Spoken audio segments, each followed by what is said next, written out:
내가 정말 이 절벽을 앞에 두고 뛰는 건지 아니면 정말 평탄한 길인지를 모르고 내가 열심히만 하면 돼라고 생각하시는데 코스닥이 그렇다는 거죠.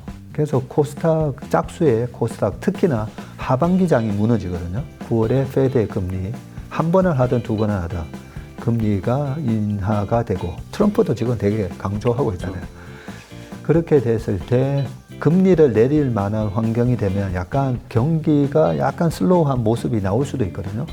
그런데 오히려 바이오는 확 날아간다는 거죠. 어떨 때 사야 되느냐? 앨런 머스크가 트럼프에 대해서 2천억 정도를 투자를 했는데 와 트럼프가 당선됐네. 480불. 그때 사면 안 되는 거죠. 기대가 아니라 비관적이고 이 회사에 대한 전망들이 시장에서 나오는 뉴스들이 불안할 때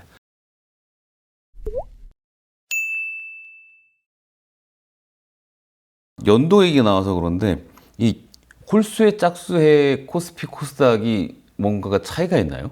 퀀터적으로 제가 이 홀수회와 짝수회의 이 극명한 수익률 차이를 발견했을 때 이걸 저희만 알고 있으면 이거는 너무 좋은 비기가 되죠. 저희의 필살기가 되는데 짝수회의 코스닥의 평균 수익률이 98년부터 해보시면 짝수회의 코스닥의 평균 수익률은 마이너스 17%가 넘지 않습니까? 그죠? 이런 시장에 개인 투자가분들은 거의 다 이제 그냥 코스닥 종목을 좋아하시다 보니까 내가 정말 지금이 이 절벽을 앞에 두고 뛰는 건지 아니면 정말 평탄한 길인지를 모르고 내가 열심히만 하면 돼라고 생각하시는데 코스닥이 그렇다는 거죠. 그래서 코스닥 짝수의 코스닥 특히나 하반기장이 무너지거든요.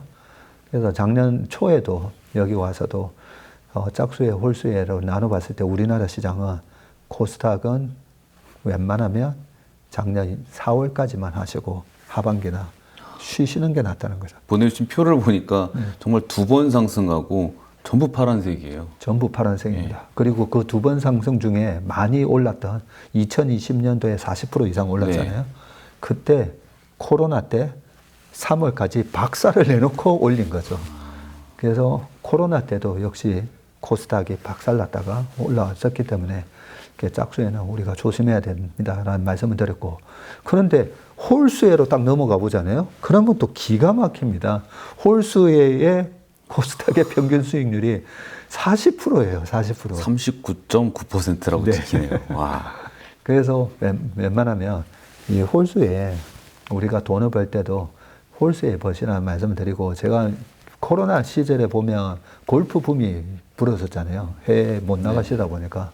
그래서 골프로 비교를 하면 그 90대 이상 이래 치시는 이제 초중급자 분들 같은 경우에는 90만 치도 이제 잘 치는 거긴 한데 그 차이가 있어요. 잘 치는 분하고 못 치는 분의 차이가 90대 중반 이상 치시는 분은 공 맞추기가 일단 급급하잖아요. 그렇죠. 그래서 내가 치는 이번 홀이 쉬운 홀인지 아주 난이도가 높은 홀인지 모르죠. 근데 스코어 카드에 보면 이 18개 홀 중에서 이번 홀이 난이도 1번인지 난이도 18번인지 다 나와 있거든요. 그렇죠.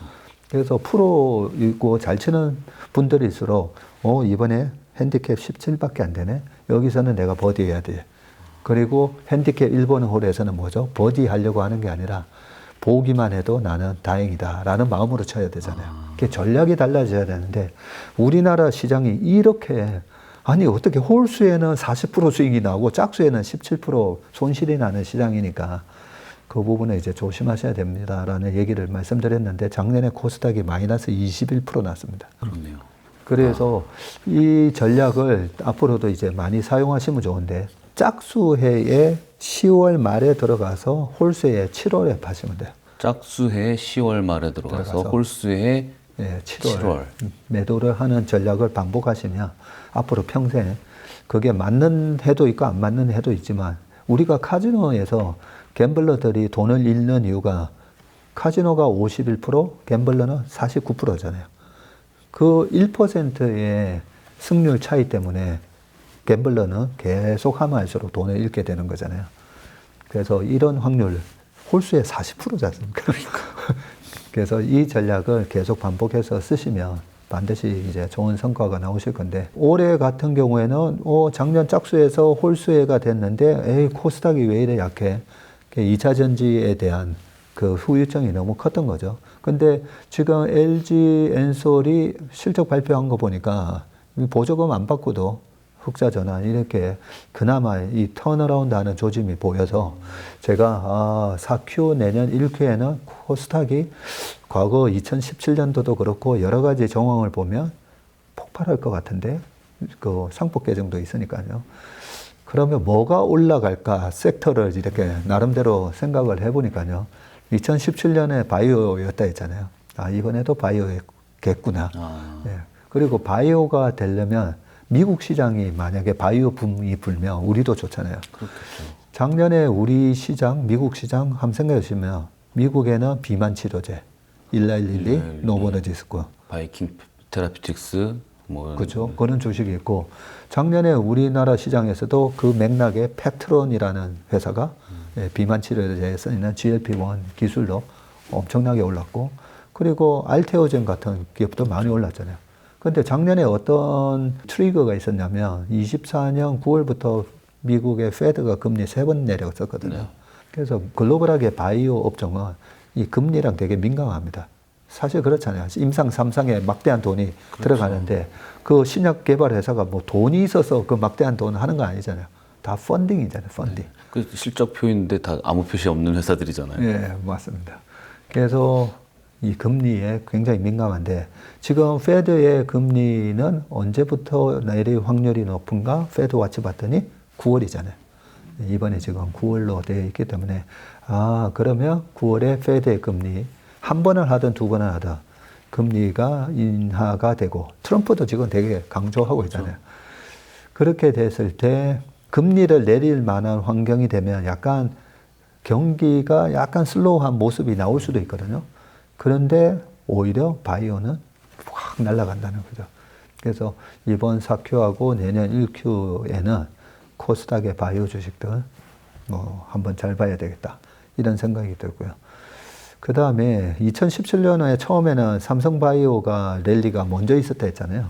2016년 11월 9일 날 삼성바이오가 상장을 해서 13만 5천 원이 2017년 되면 막 64만 원 이래 가거든요.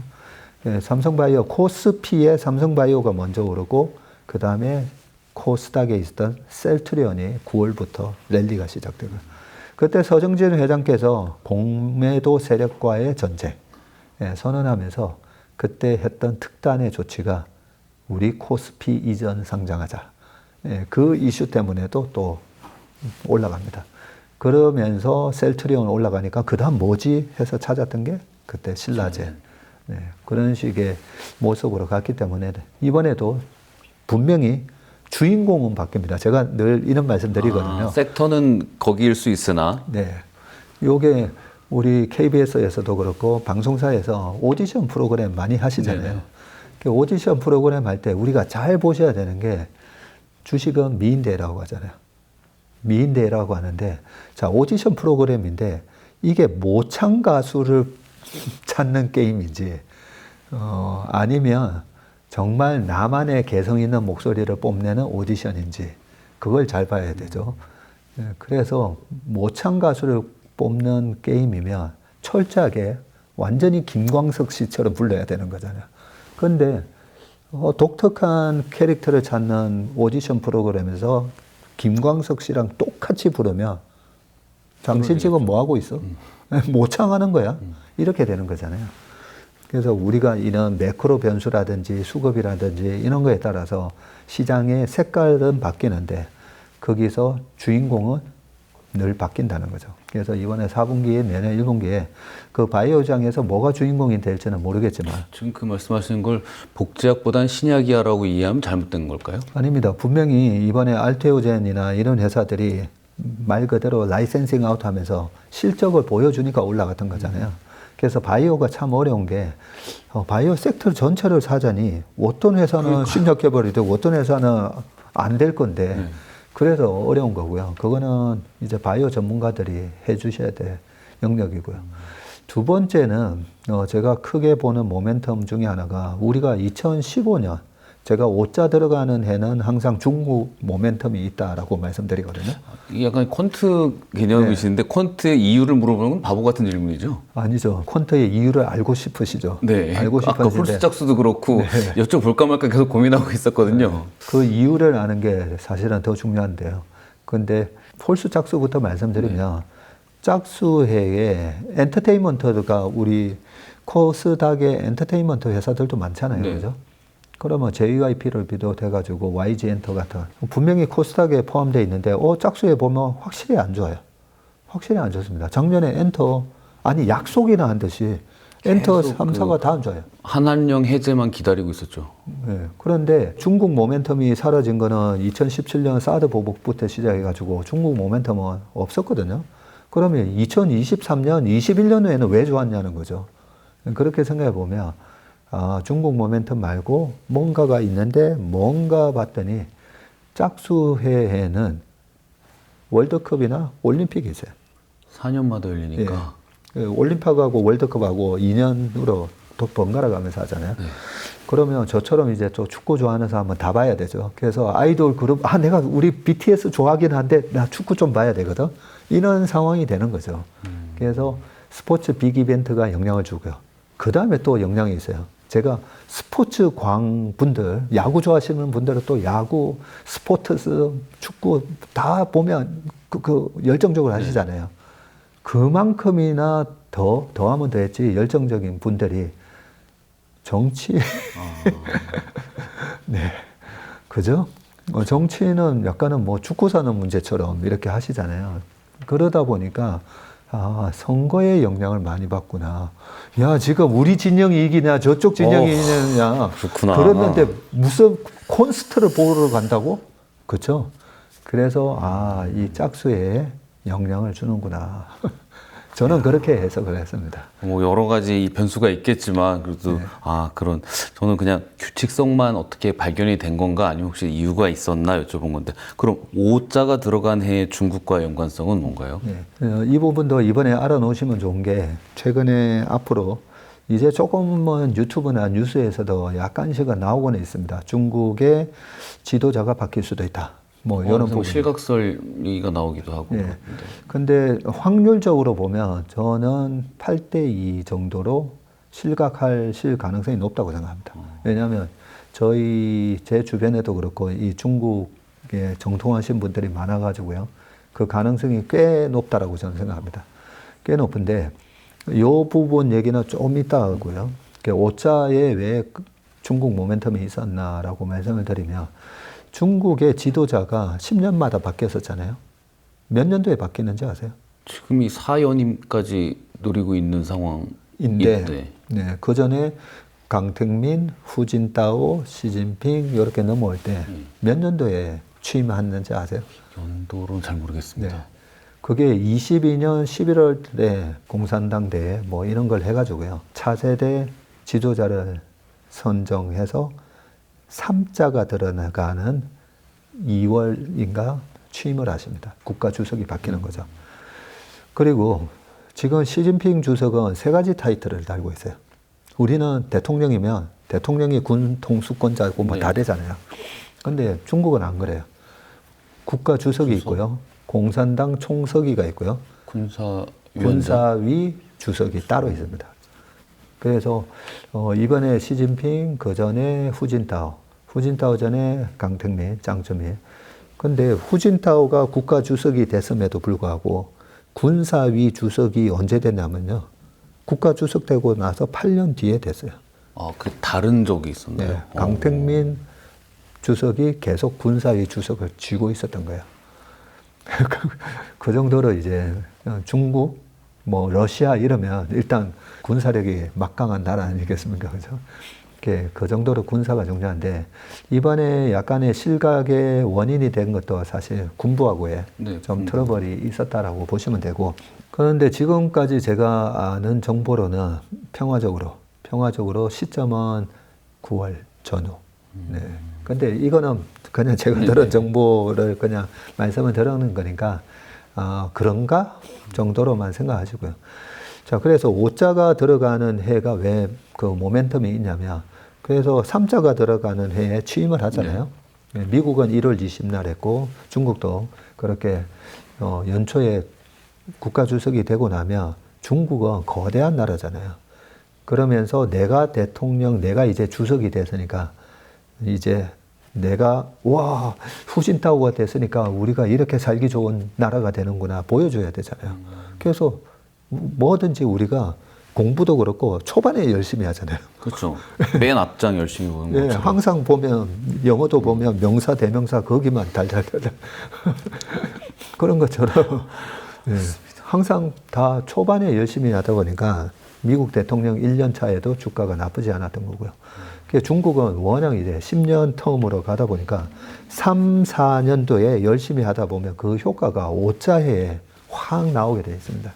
그래서 중국의 인프라 사이클이 시작됐던 것도 2005년, 6년, 7년 하면서 랠리가 4년 말부터 정도 나왔고요.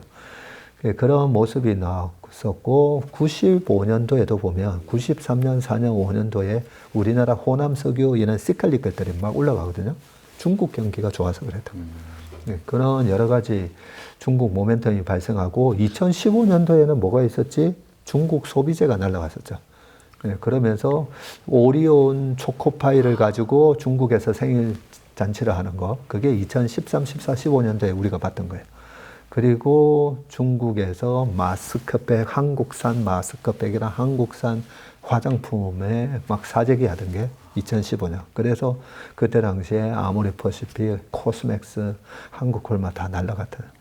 그래서 제가 25년도에 분명히 중국 모멘텀이 있을 건데, 근데 그동안에는 너무 이제 시진핑 주석이 약간 이렇게 좀 억누르는 정책이었었잖아요. 근데 작년부터 확실히 10년만 해야 되는데 3년임으로 들어갔었잖아요. 이 3년임에 대한 반발을 없애려고 했는지 작년부터 경기 부양, 강력한 경기 부양을 시작한다는 게 포착이 되더라고요. 그런 면에서 올해 딥시크의 량원평하고 샤오미의 레이진 회장, 화웨이 회장 다 불러서 이번에 시진핑 주석이 그죠? 한번 잘 해봐봐. 그런 모습들이 다 작년 하반기부터는 경기 살리기로 들어갔고요. 그런 모멘텀이 이어지기 때문에 그동안에 중국의 부자들의 소비가 위축이 되어 있었는데요. 자, 여기서 만약에 실각 얘기가 나왔는데, 평화적으로 이렇게 시진핑 주석의 건강상의 문제로, 나는 이제 물러날게요. 그러면서 평화적으로 그 다음 분이 2명이 지금 유력하게 얘기가 되고 있는데, 그 중에서도 2명 중에 유력하게 얘기가 되는 분이 왕량이라는 분이에요. 근데 이분이 후진타오 계열이에요. 그래서 후진타오 시절에 우리가 생각해 보면, 중국의 뭐 완다 그룹부터 해가지고 중국의 부동산부터 해서 굉장히 많이 성장을 했던 때가 그때거든요. 2003년부터 2012년까지. 그리고 베이징 올림픽도 했었고. 그렇죠. 네. 그런 거 생각해 보면 이번에 중국의 지도부의 평화적인 교체는 우리나라 입장에서는 이게 악재인가 호재인가 이게 중요하잖아요. 그렇죠. 엄청난 호재예요. 엄청난 호재고요. 중국 부동산 위기 얘기 때문에 그동안에 중국발 위기가 온다라는 얘기가 많았어요. 내내 있었잖아요.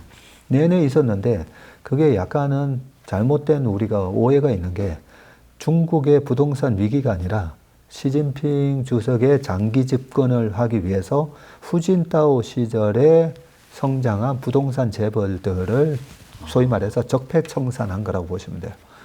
네, 그래서 중국발 부동산 위기는 없습니다라는 얘기를 제가 계속 말씀드렸던 거고, 그러면서 헝다, 완다, 벽개원 그런 회사들이 무너지는 모습은 적폐청산이었다고 보면 되고요. 그래서 중국의 부자들의 소비가 위축됐던 거예요. 중국의 핸드폰이 6억 대 팔리다가 2억 7천만 대로 이렇게 줄어들고 한 거에는 코로나 영향도 있었지만 경기가 위축된 거는 부자들의 소비 심리가 굉장히 위축됐던 거죠. 이게 폭발적으로 살아날 가능성이 있습니다. 그래서 내년 상반기에는 이 중국 소비재들이 이번에 조선방산 피부 미용 못지않게 와 이런 모습이 나오지 않을까 저는 그렇게 기대를 하고 있습니다. 미국 시장에서 테슬라에 대한 이야기를 좀 정리를 하고 넘어가야 될 것 같다는 생각이 듭니다. 네, 우리 서학개미 투자자분들을 위해서 말씀드리면 미국 시장이 참 좋은 이유가 미국 정부가 뒤에서 받침을 해주죠. 그래서 뭐 테슬라도 그렇고 팔란티어도 그렇고 계속 적자였는데 안 망하잖아요. 네. 미국에서 보면 와 이런 새로운 신기술 그걸 갖다가 팔란티어의 창업자가 피터 틸이잖아요. 그 피터 틸이라는 페이팔 마피아의 대부격이거든요. 마피아의 대부야 진짜 마피아는 아니고요. 미국의 기업의 벤처 기업 단계부터 돈을 투입해주고 키워주고 그 부분에 있어서 대부 역할을 하는 게 이 피터 틸인데 피터 틸의 아주 유명한 책이 하나 있습니다. 제로 투 원이라는 책이에요. 그래서 제가 주식을 하시는 분들은 특히나 미국 주식 하시는 분들은 반드시 보셔야 되는 책이라고 말씀드렸는데 이 제로 투 원이라는 말은 뭐냐면요. 제로니까 nothing, 없던 거에서 원을 만들어낸 거예요. 그래서 미국은 없던 거에서 원을 만들어내고 그리고 하버드 대학 입학하려면 얘는 없던 거에서 일을 만들어낼 수 있는 창의적인 학생을 찾는 거예요. 그리고 노벨 경제학상 이런 서양의 문화는 없던 걸 만들어낸 사람을 굉장히 우대를 합니다. 그래서 미국은 기술적인 패권을 줘야 달러 패권을 계속 유지할 수가 있고 이 기술적인 패권을 유지하는 거는 제로에서 원을 만드는 회사를 계속 키우는 거예요. 그게 벤처 단계에서부터 인큐베이팅 해가지고 키우는 역할을 피터 틸이라는 사람이 하는 거고요. 그런 차원에서 보면 제로 투 원인가라는 판단이 중요해요. 미국 주식을 장기적으로 하시는 분들 입장에서는. 그래서 팔란티어 같은 기업이 됐던 거고요. 테슬라, 전기차는 BYD도 잘 만들고 그러잖아요. 그래서 전기차 관점으로 이제 투자를 보지는 않는데 근데 전기차의 실적만 갖고 보면 이 회사 주식은 당장 팔아야 되는 주식이죠. 300불도 비싸죠. 그러면서 160불 리포트도 있고 한데 그 제로 투 원에 해당되는 이 FSD랑 휴머노이드 로봇이랑 나중에 테슬라 앨런 머스크가 구축해 놓은 스타링크랑 다 연결이 되는 미래 자동차를 우리가 생각을 해봤을 때 이거는 미국 트럼프가 죽일 수 없는 기업이에요. 미국의 자본가들이 절대 이 기업을 죽이는 걸 허용하지 않을 거라는 거죠. 그런 관점이면 이제는 매매 전략이 나옵니다. 어떨 때 사야 되느냐? 앨런 머스크가 트럼프에 대해서 2천억 정도를 투자를 했는데 트럼프가 당선됐네. 480불. 그때 사면 안 되는 거죠. 그렇네요. 네. 기대가 아니라 비관적이고 이 회사에 대한 전망들이 시장에서 나오는 뉴스들이 불안할 때 딱 요즘 같은 때가 그래서 딱 요즘 같을 때 트럼프와 창당 이런 얘기에 아메리카당 아메리카당 이런 얘기가 나올 때 완전히 반대지 않습니까? 그죠? 이제 트럼프가 당선이 됐으니까 테슬라에는 날개를 달아주겠구나라고 생각했을 때 480불이었고요. 그 샀으니까 손해 나잖아요. 아메리카당을 창당해서 이제는 테슬라한테 많은 불이익이 있지 않을까. 그런 우려로 300불이 깨지고 하면요. 아주 땡큐 하면서, 땡큐 트럼프 하면서 저는 사야 된다라고 생각합니다. 미국 시장만 놓고 보고 테슬라를 보면 그런데 한국 국장이 좋은 시기고 이럴 때 이제 미국 주식 재원은 한정되어 있으니까 제 돈을 어디에 이런 테슬라의 미래를 보고 이쪽에 가는 게 나은 시기인지 아니면 어느 쪽이 더 효율적이라고 판단을 하시는지 그 부분을 저희 고객분들이 항상 질문하시거든요. 자산 배분이잖아요. 네. 이 자산을 가장 효율적으로 가장 수익이 많이 나고 리스크가 적은 자산에다가 투자를 해야 되다 보니까 저희도 이제 그 고민을 많이 하는데 그걸 잘 모를 때는 이제 분산을 하는 거고요. 그래서 저는 미국 주식, 한국 주식을 약간 분산해서 하시는 게 맞다고 생각하고요. 단지 잘 보세요. 좀 전에 테슬라처럼 이 asset allocation이라고 하는 것도 제발 이 포모 현상에 몰려다니시면 안 되는 거죠. 국장 탈출 지능순 이렇게 가장 비관적인 얘기 나왔을 때 오히려 비중을 늘려야 되는 거고 나스닥은 신이다 하면서 PER 막 22배, 23배 막 이럴 때 아니 주식으로 빠져도 환율로는 먹잖아. 그거는 항상 있는 현상은 아니거든요.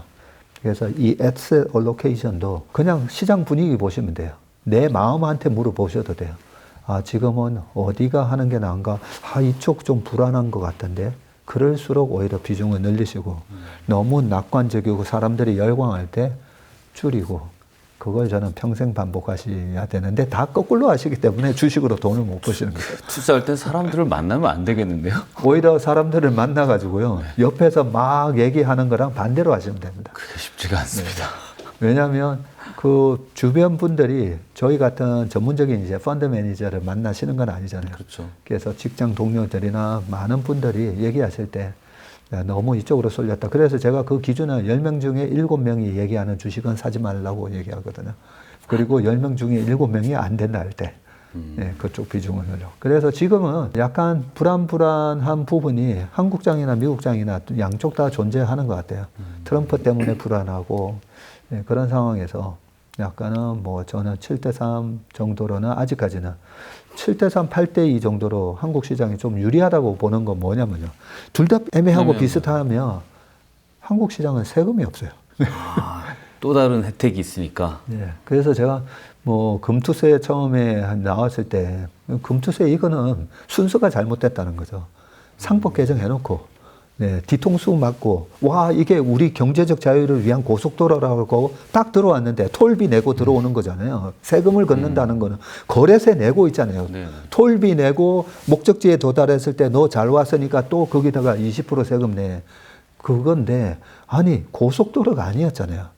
아니 우리나라 기업에 그 자금을 조달하고 그런 선의의 마음 플러스 경제적 자유를 얻기 위해서 정말 열심히 공부해가지고 경제적 자유를 위한 내 집을 마련하기 위한 시드머니를 만들 수 있는 곳이라고 해서 들어왔더니 뭐예요? 싱크홀에다가 포장도 안 돼 있고 막 달리기만 하면 고장나는 그런 곳이었기 때문에 상법 개정부터 하시고 그 다음에 4천, 5천 갔을 때 그때부터 세금 걷으면 돼요. 얼마 줬습니까? 네, 그런 부분 때문에 다행히 정치권에서 지금 그 순서대로 해 주시고 계시는데 그 혜택이 지금 포장이 되고 있어요. 그리고 재건축이 이제 된다고 했잖아요. 네, 그렇기 때문에 일단은 우리 시장에서 내년 상반기까지는 좀 큰 수익 내시고 미국 시장도 아까 말씀드렸던 것처럼 이 제로 투 원을 만들어가는 그런 혁신 기업에 좀 장기적인 안목으로 투자를 하시면 또 거기에 따른 보상을 반드시 받으실 거라 생각합니다. 저희가 시그니처로 요새 하고 있는 게임이 있습니다. 밸런스 게임인데요. 네. 짧게 응답해 주시면 됩니다. 더 긴장되실 때가 언제신지. 저는 오른쪽입니다. 폭락장 매수는 하나도 긴장이 안 됩니다. 실전 투자 많이 하실 때 더 먼저 챙겨보는 것은? 저는 차트 보고 투자자 입장에서 트럼프의 집권은 리스크라고 생각합니다. 이건 아까 말씀하셨는데 연준의 7월 금리 어떻게 결정될까요? 7월은 동결입니다. 많이 올랐지만 그래도 투자한다면 이번 조정을 이용해서 사고 싶은 주식은 둘 다인데요. 그 중에 더 그 중에서도 한다면 방산주. 더 저평가됐다고 판단하시는. 그래도 전자하겠습니다. 네. 지금 사서 3년 보유한다고 하면 그러면 무조건 정권주죠. 더 예측하기 어려운 건 환율인 것 같습니다. 환율이요. 네. 삼성전자, HBM이 엔비디아에 납품되는 시기는? 그래도 올해는 되지 않을까요? 25년이라는. 알겠습니다. 오늘 퀀트도 너무 재밌고요. 다음에 또 시간 내시면 한번 머니올라 저희 구독자분들 위해서 한번 더 출연해 주시죠. 알겠습니다. 네, 오늘 감사합니다. 예, 고맙습니다.